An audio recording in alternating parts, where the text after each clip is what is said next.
Hello, and welcome back to another episode of Kerbal Space Programming. Kevin here, and today we're iterating a bit more on our testing framework. I know some of you are kind of eager to, go to space. Unfortunately, I have a Windows machine that is throwing all sorts of blue screens of various assortments of death.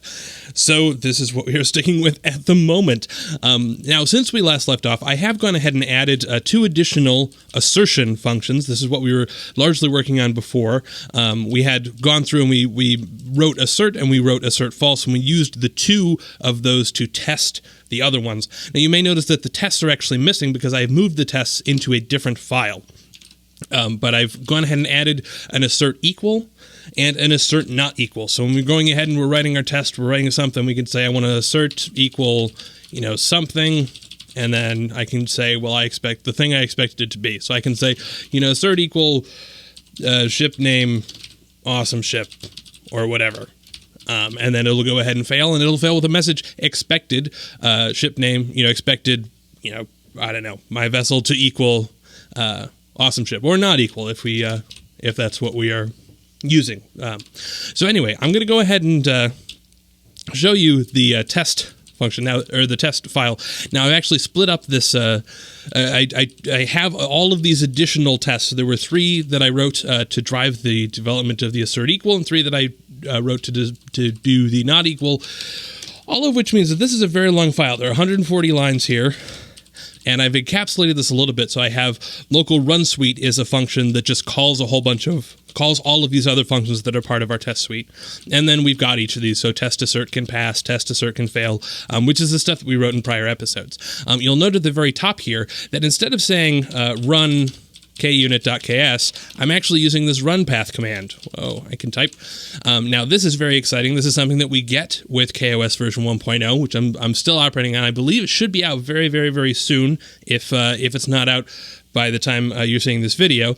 Run path lets you actually supply a string argument, which is incredibly exciting because it means that we can do a lot more crazy dynamic insanity. We'll definitely be making use of that a lot more in the future.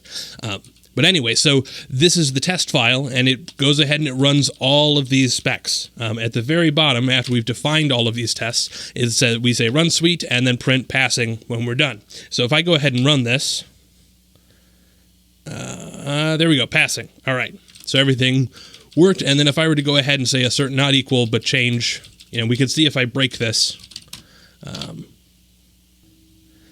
Yeah, now we get this error, expected false to be true, and then that long list of, here are all of the ways that this thing is broken. Now, I want to make a couple of modifications to this. I'm going to just set that back to where it was first. The first thing that I'm going to do is actually not going to be test-driven at all. So remember throw. Throw is that function that basically prints out a message and then causes the thing to crash.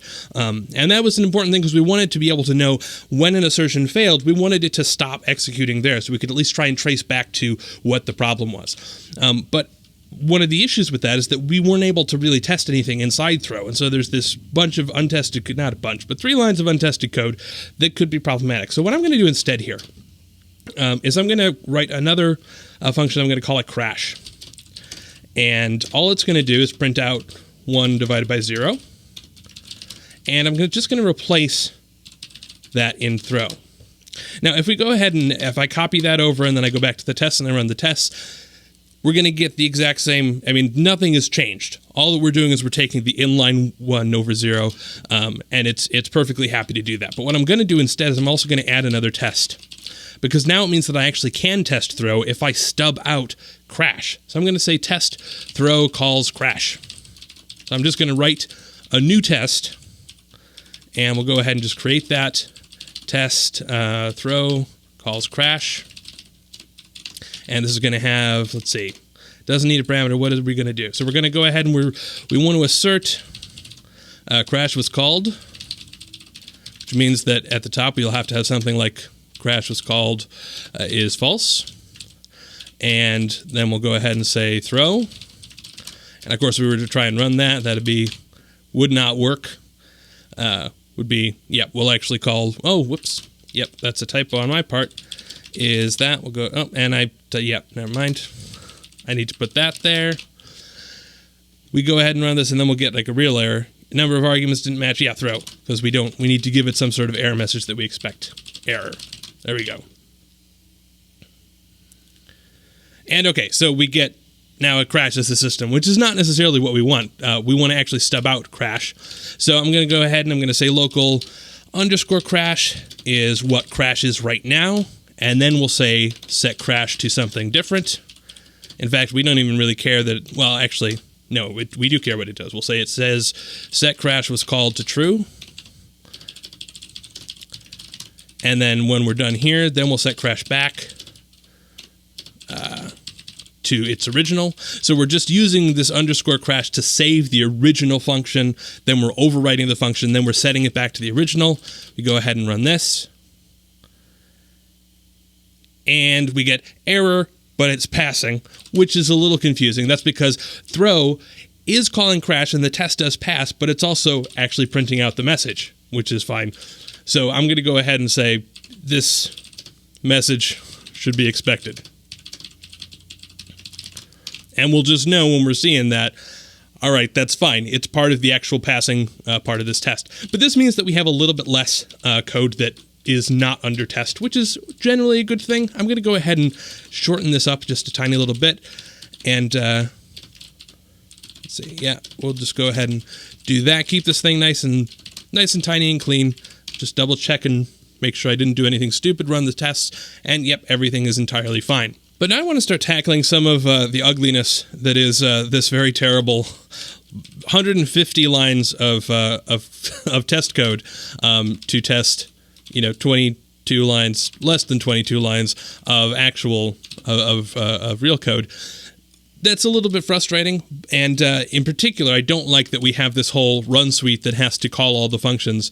I've encapsulated it that way, but really we could just do that, and that saves us 2 lines. But really, I'm kind of mad that I have to even just say test, throw, calls, crash, or whatever more than one time. I should just, in a perfect world, I would go ahead and say, open up the current file as a string, find everything that is test underscore anything, and just try and run all of those functions. But that's a little bit complex, and I'm not entirely, there's actually not a way to know the name of the current file that is running, at least as far as I'm aware.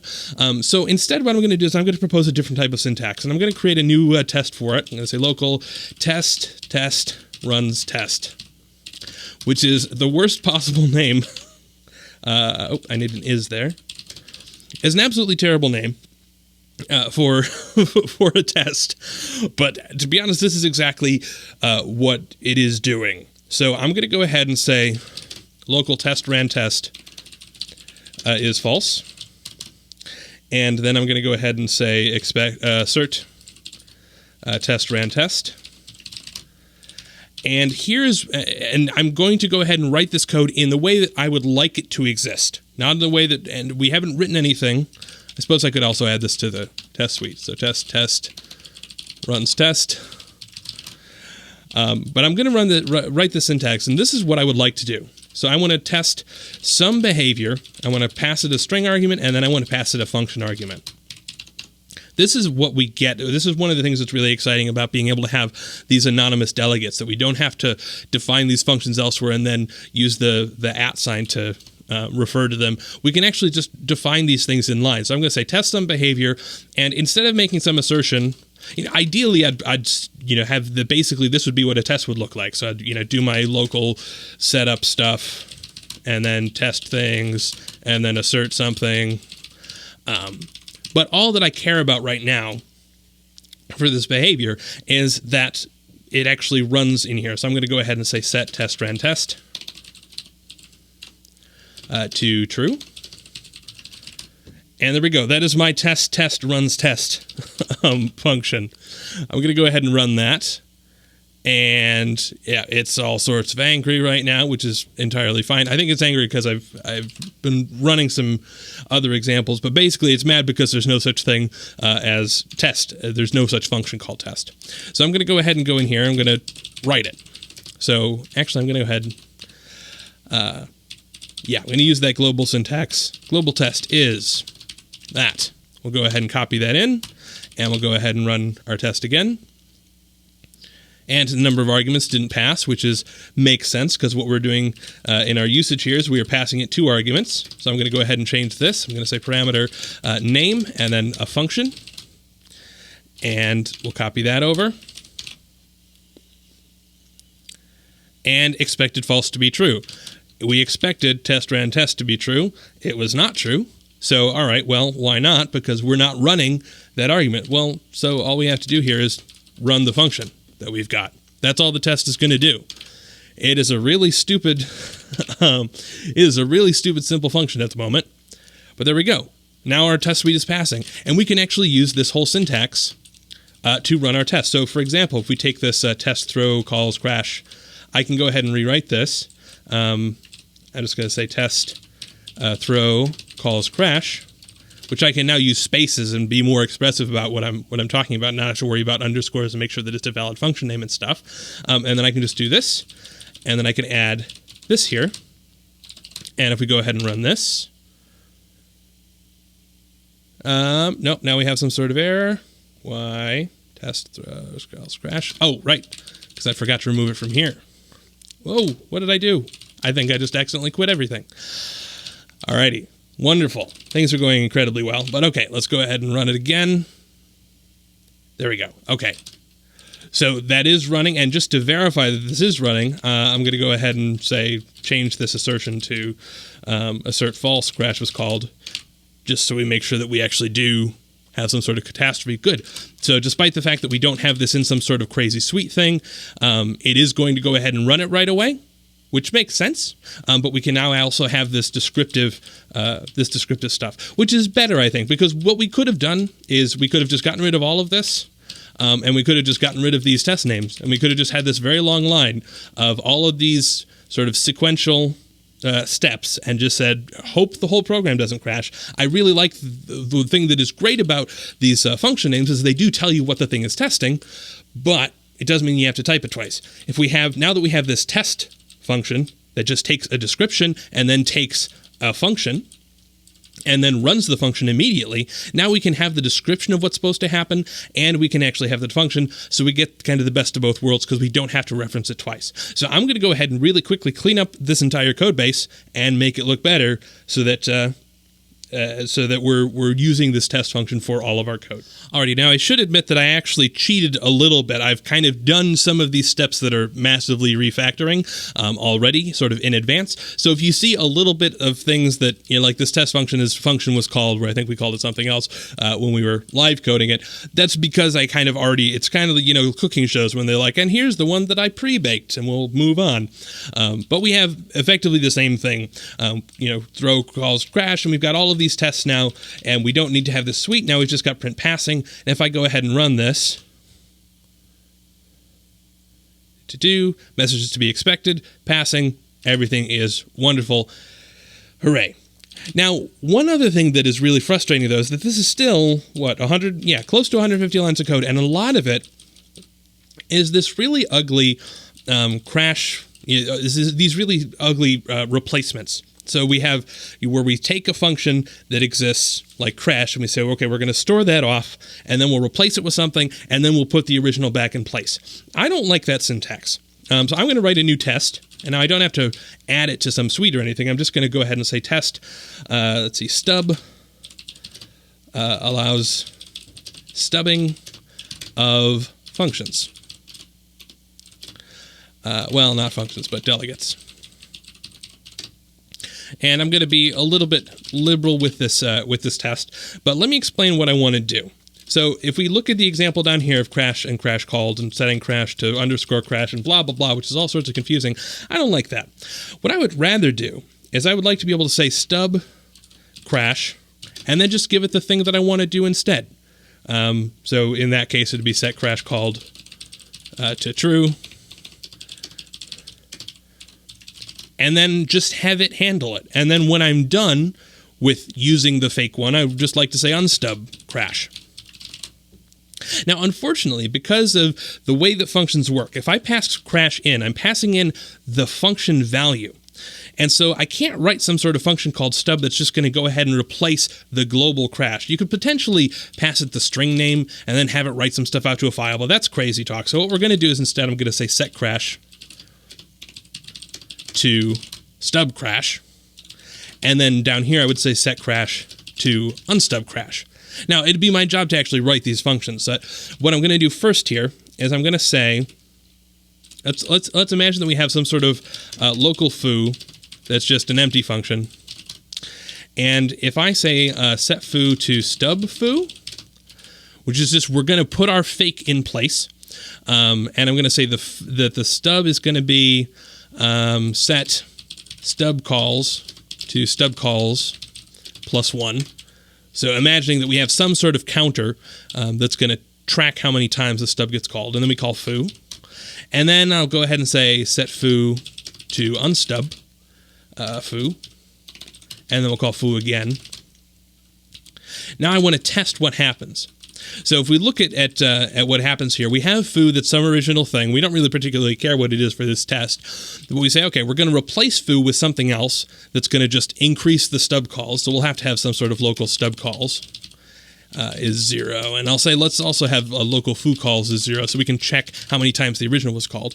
We go ahead and say, okay, well, we call it once when it's been replaced, when it's been hijacked with our fake function that's just in here inside these curly braces. Then we go ahead and we unstub it. We say, okay, go back to the original, and then we call foo again. So what we expect here is assert equal, which I like that we can do that now. We can say assert equal stub calls 1 and assert equal stub calls, not stub calls, foo calls.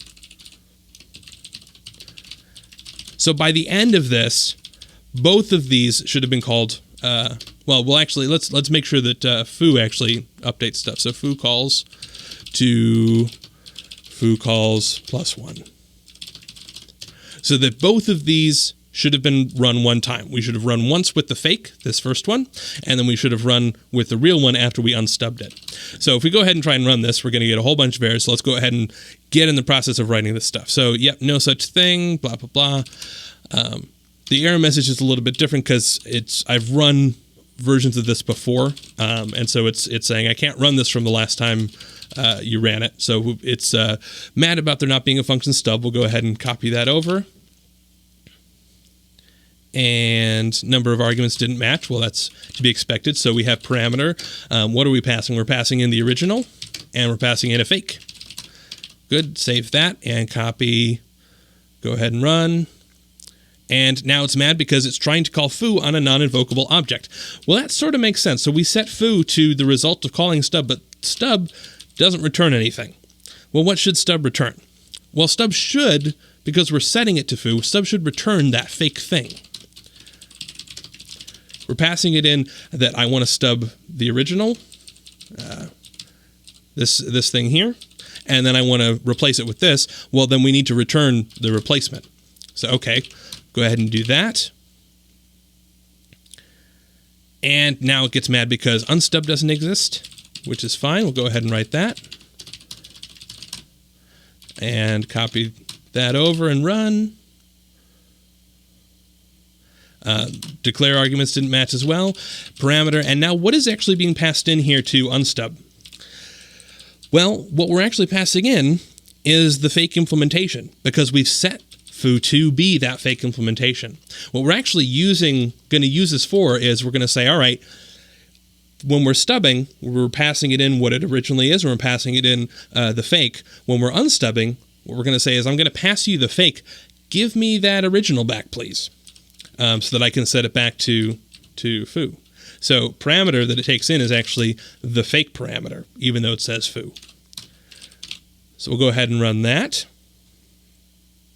And now it's mad because we're not returning anything, which is to be expected. Now we could return fake, but that's not really what we want to do. The problem, though, is that we haven't saved anything. We haven't saved the original anywhere. So what we actually need to do is we need to have some sort of global all stubs lexicon. So I'm going to just define that here. And then when we call stub originally, I'm going to say all stubs add, and I'm going to pass it the fake as the key, the thing that we're going to use to look up the original, and then the original as the value, and then return the fake. And now, when we pass in the fake, I can simply say return all stubs, fake. We're going to pass that as the key, and it'll go ahead and look up, all right, what is the value associated with that? Paste that, and let's see if we go. There we go. we are now passing. Now, there's one small change that I want to make because I don't want this lexicon to just sit there and grow old.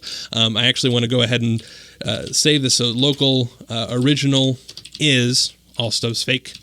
And then I'm going to go ahead and say all stubs remove fake.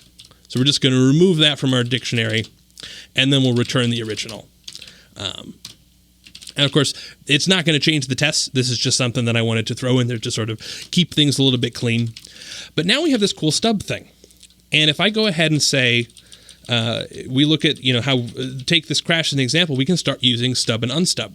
So we've got crash called, and I'm going to say, instead of this whole local crash is crash and set crash to things, I'm going to say set crash to stub crash, but with our replacement, which sets crash called to true. And then we can get rid of all 4 of these lines. And then instead of set crash to underscore crash, we're just going to say set crash to unstub crash. And if we go ahead and run this, if I've typed everything correctly, that should be equivalent. And everything still passes. And if it didn't, well, it'd be crashing because that's what we were testing.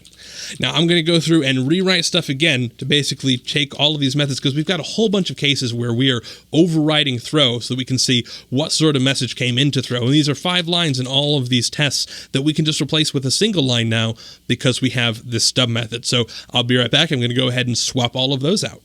And here we are again. I've also removed some of the white space just to keep this a little smaller. We're down to 100 lines, which is an improvement. And I don't think we're going to get particularly better than this. But now that we have these stubs here, you see that this is cleaned up quite nicely, that we have a throw message. We say set throw to stub for throw, and then assert some stuff, and then unstub throw and do our assertions and all of that wonderful stuff. So we have all of 100 lines that are testing now. 39 lines of code for, well, not entirely. There's some white space in there. But the last thing that I want to do, and this is something that some of you brought up in sort of the very first of this series of testing episodes, is that you really didn't like this idea of actually crashing the system. And I agree with you. I don't like the idea of crashing the system, particularly if it's a Windows blue screen of death type of situation. But even in KOS, it's not fun to crash things, but we kind of needed to, because if you were writing a test that had a whole bunch of assertions and there were a whole bunch of tests in a file, all you would get was just, hey, something crashed at some point in time. And so what we actually were doing, so for example, if I go down, let's go to line 50 and just crash something. Assert false, false. And we'll go ahead and try and run that and see what happens. You see, now we get this stack trace. So we get this wonderful, this is not necessarily particularly helpful, but we, at least because it throws an error, we can go ahead and say, all right, well, I need to look at KUnit test line 53. You still have to figure out which of these we should ignore, which of these are just part of the framework, but we can at least get a clue as to where the error is. And in fact, that's, this is the error that is actually not passing, which is a little bit weird. But there we go. So that's kind of the reason that we wanted to crash. But one of the things that we can do now, because we have this test harness, is we can actually just include the test name as part of our printed out error message.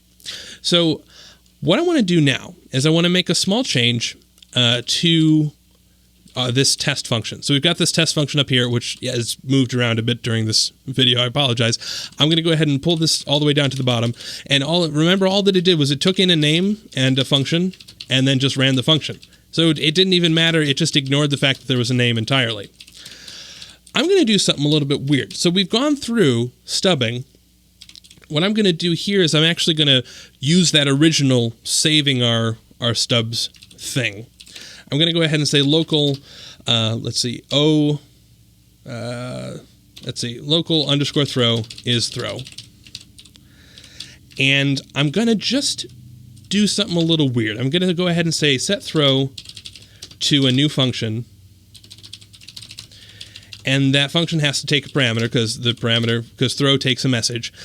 So we've got to replace throw with another function that takes a message. But all that throw is going to do, all that our fake, hacky throw is going to do is it's going to take a parameter m, and then it's going to call the original throw with m. So that should still crash everything, and it should still work just fine. And then at the after the function has been run, we'll set throw back to its original.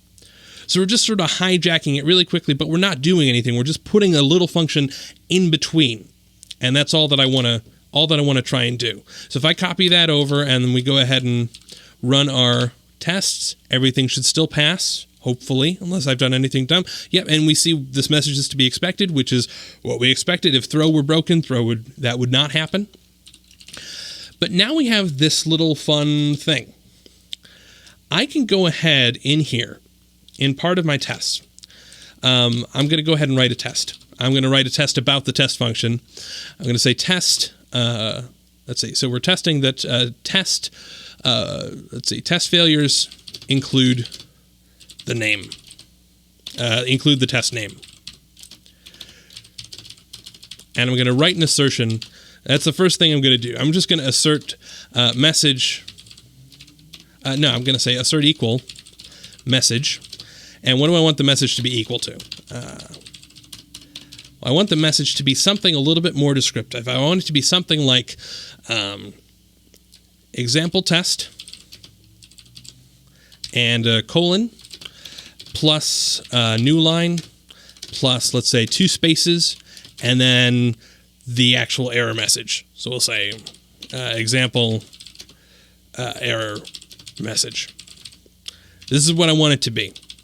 So I'm going to actually write a test in here called example test. A test inside of our test, which is a little bit crazy. But what I'm actually going to do is I'm going to say assert, and then I'm going to pass it false. So that's going to fail. I'm going to give it that custom example error message. So this test should fail, which is what we expect. I'm going to go ahead and run this real quick. And now we have all sorts of craziness. Where are we? Yeah, example error message. That's not. Yeah, so it's mad because that's not anything, and there's actually no such thing as message here, or actually maybe it's pulling message. Let's see. What did we call it elsewhere? We called it throw message, right? We'll go ahead and call it throw message just to make sure I'm not conflicting with anything. Yep, throw message. Oops. Go ahead here and say local throw message is 0. And then inside here, I want to go ahead and stub throw so that we can actually get the throw message. So I'll say set throw to stub throw, set parameter m, set throw message to m, and then at the end of this set throw to unstub throw.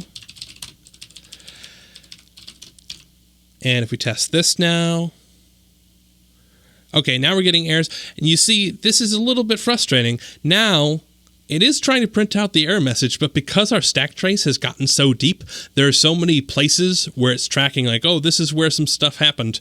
Now we actually can't see the original message that we were printing out. And this is a little bit frustrating, a little bit dangerous, but we're going to get out of this very soon. What I'm going to do real quick now is we have our hijacked throw in our test function. We have the fake throw that all it does is call the original with the same argument. I'm going to change that.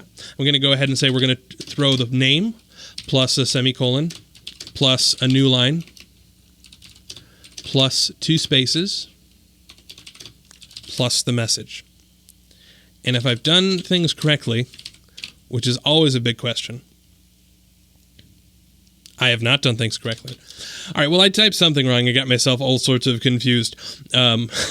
So I'm going to have to go back to the pre-cooked version that I wrote before I started recording. But we have the same function. So global test is a function that takes a parameter, takes a name and a function, and then it overrides throw with its own throw that takes a message, and it's going to throw failure plus the name of the test that failed plus a semicolon plus character 10 plus 2 spaces and an M, and then it's going to call the function, and then it's going to set throw back to its original.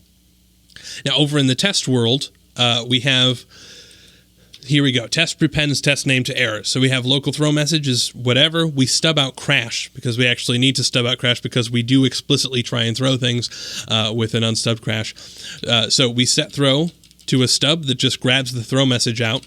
And then we go ahead and we run a test. We run a custom test and we say assert false and with some sort of failure message. And then we put all the stubs back. We put everything back in place and we just assert equal that the throw message that we get is custom test and the failure message. So let's see what this actually looks like in practice. Let me find a random test and we'll just break it. Here we go. Assert not equal. Wait, not equal 5 and 5. Oh, right, because this is that it can fail. So that's fine. We'll go ahead and run that test.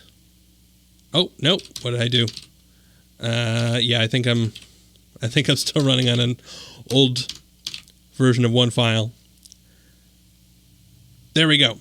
See, now we're not crashing anymore. And this is actually another change that we can make because now we actually have the test that is failing. So the failure is in assert not equal can fail and expected false to be true. Now that error message is not hugely helpful.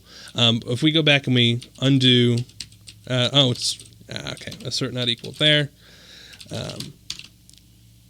Run that and all tests should pass again. There we go. Let's find one that's actually uses assert equal. Yeah, we've got these foo calls, right? Let's go ahead and take this, our test of our stubs. We'll say that we expected foo to be called twice and stubs to be called 5 times. We'll go ahead and run that. And now, because we're not crashing, we should get both of those errors. There we go. Failure. Stub allows stubbing of delegates. Expected 1 to equal 2. Sorry about that. And expected 1 to equal 5, which tells us a heck of a lot more. We know exactly which test case is failing, and we know exactly what the problem is because we're able to use things like assert equals, because we're able to actually report out the testing, and now we don't need to crash. And so you'll notice if we go back over to KUnit, I've actually taken out the crash and the global crashes thing here because we simply don't need it. We can go ahead and do just fine without having to crash the system. So there we go. We now have 44 lines of test code. I think this is pretty good for a test unit framework, and we've got 99 lines of code that tests our test framework, which is fantastic because now we know we can be reasonably confident that this is working. We've got stubbing available so we can replace things out and make sure that certain functions were called with certain arguments. I'm pretty excited at where we are at. I'm hoping that maybe we'll be able to get back to some space in the next episode, although it may be another week. It depends on how bad my Windows machine seems to be. But thank you for watching, and I will see you next week. Cheers.